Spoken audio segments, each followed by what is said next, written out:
सवाल पूछना चाहूँगा कि ये जो एंकाइलोजिंग स्पॉन्डिलाइटिस है इसका निदान कैसे होता है। और कई मरीज आते हैं, वो रिपोर्ट ले आते हैं कि मेरा HLA-B27 डिटेक्टेड है, तो क्या इसका और एंकाइलोजिंग स्पॉन्डिलाइटिस से कुछ रिलेशन है और कैसे? तो एंकाइलोजिंग स्पॉन्डिलाइटिस का जो डायग्नोसिस होता है वो जनरली, जैसे डॉक्टर दिग्विजय ने बताया कि 45 की कम की उम्र के लोगों में लंबे टाइम से बैक पेन होना, या रात में उनको कमर में स्टिफनेस रहना, और एडी में या बाकी जोड़ों में दर्द, यूवियाइटिस की दिक्कत। तो जनरली जो इसका डायग्नोसिस है वो हम लक्षण के बेसिस पे और कुछ पेशेंट्स में एक्सरे के बेसिस पे बना सकते हैं। वैसे ही HLA-B27 भी एक टेस्ट होता है जिसके बेसिस पे हम कुछ पेशेंट्स का डायग्नोसिस कर सकते हैं कि हाँ, इनको एंकाइलोजिंग स्पॉन्डिलाइटिस है। पर वो खाली एक टेस्ट ही नहीं है जिसके बेसिस पे हम किसी को डिक्लेयर कर दें कि उसको एंकाइलोजिंग स्पॉन्डिलाइटिस है। वो एक सहायक टेस्ट है कि जो लक्षण के साथ साथ बाकी टेस्ट भी हैं जिनको HLA-B27 पॉजिटिव है, तो हम बोल सकते हैं कि इनको एंकाइलोजिंग स्पॉन्डिलाइटिस है।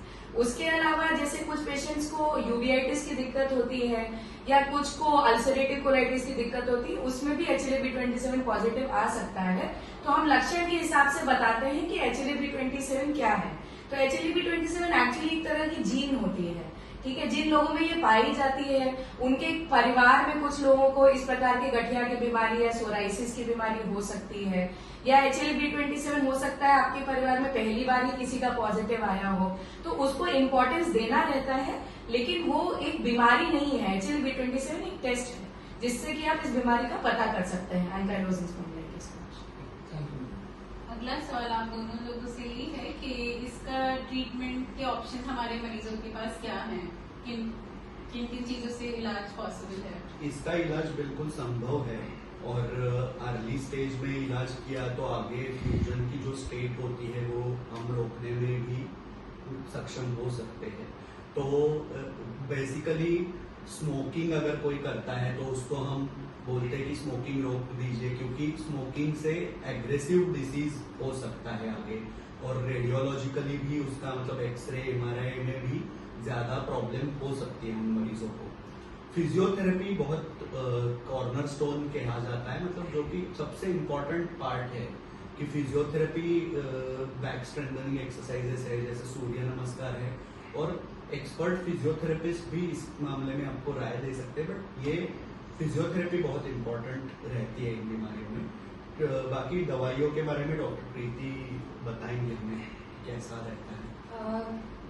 तो इन बीमारियों के लिए क्योंकि पेशेंट्स का मेन कंप्लेंट पेन होता है या जोड़ों में स्वेलिंग होती है, तो हम पेन किलर्स वगैरह एडवाइस करते हैं, पर वो आपको किसी रूमेटोलॉजिस्ट के प्रिस्क्रिप्शन के बिना लेना ठीक नहीं है। अगर आप किसी रूमेटोलॉजिस्ट को दिखाएं तो वो आपको जनरली थोड़े टाइम के लिए पेन किलर्स का प्रिस्क्रिप्शन देंगे, जो कि इस बीमारी के ट्रीटमेंट का एक पार्ट है।